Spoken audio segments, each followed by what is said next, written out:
opening statement. Thank you. Good morning, and thank you, Chair Capito. And Secretary McMahon, thank you for being here today.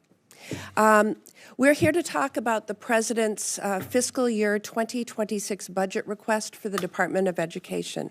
And I look forward to working with Chair Capito and all the members of this committee on developing a fiscal year 2026 appropriations bill that funds the Department of Education.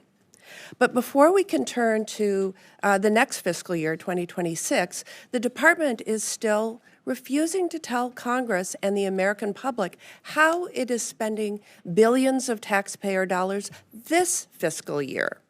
The department was required to submit an operating plan last month detailing how it was spending fiscal year 2025 appropriated funding, and it included $13 billion in funding it characterized as unallocated.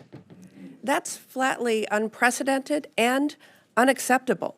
This committee needs to know how you're planning to spend appropriated funding, and our constituents certainly deserve to know how their taxpayer dollars are being spent. State and school districts need to know how much federal funding they should expect to receive starting in less than 1 month. This administration obviously doesn't agree. Ironically, the budget request for next fiscal year includes more detail than the spend plan for this year.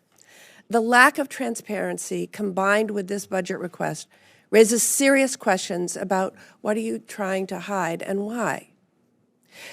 This all stems in part, Madam Secretary, because this administration seems focused above all else on dismantling the Department of Education to score political points, regardless of the impact on tens of millions of students, including some 800,000 public school students in the state of Wisconsin. Even issues I think we would agree are priorities, such as expanding career and technical education opportunities for students, will be undermined by this administration in the name of eliminating the department. I am very concerned by reports that you are trying to move career and technical education programs to the Department of Labor against mandates from Congress, and in a way that could harm students who participate in these vital programs. There's simply no reason to take this administration at its word when its actions tell a different story. It has shown time and again, the more forcefully it says one thing, the more it is doing the opposite. So, Madam Secretary, you claim the administration's goal of eliminating the department is about returning education to the states.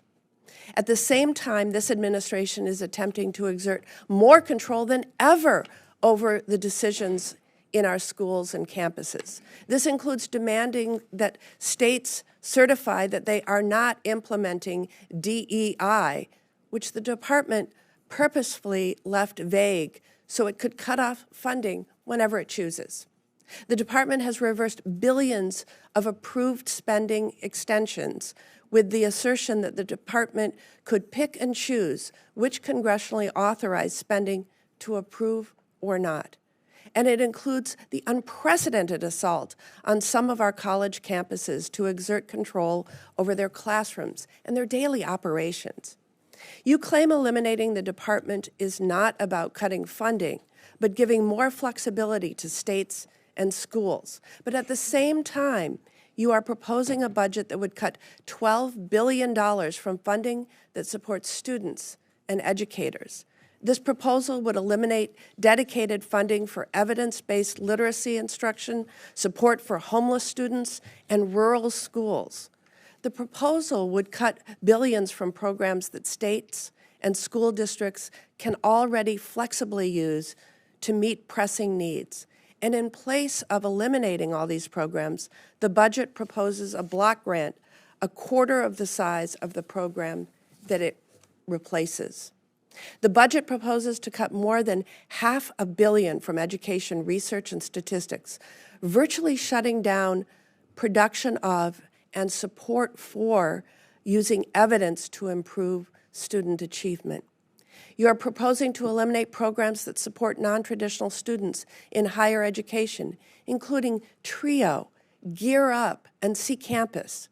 And you are proposing to drastically reduce the maximum Pell Grant award by almost $1,700, which have a devastating consequence for our nation's lowest income students, including those looking to acquire new skills to meet the needs of local employers and in-demand industries. The math is simple. This budget significantly cuts federal education funding. This issue isn't just what's being proposed in this budget request, but what the department is doing right now.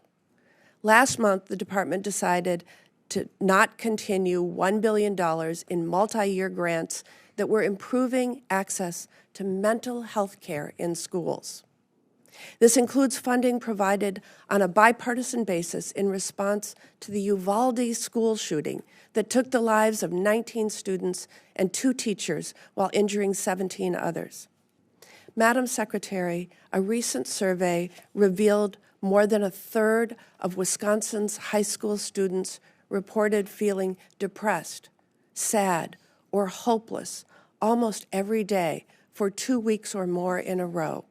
We need to be providing more mental health support for our students, not less. The department claims that these grants were not in the federal government's interest. I repeat that. The department claims these grants were not in the federal government's interest, but refuses to provide specific reasons why they weren't continued. This funding isn't simply numbers on a spreadsheet or receipts for a website. This was more than 200 grants in nearly 40 states actively being used to increase the number of counselors and mental health professionals in schools. That's how this administration defines providing more flexibility to schools, by pulling the rug out from under them when they're trying to address the mental health needs of students.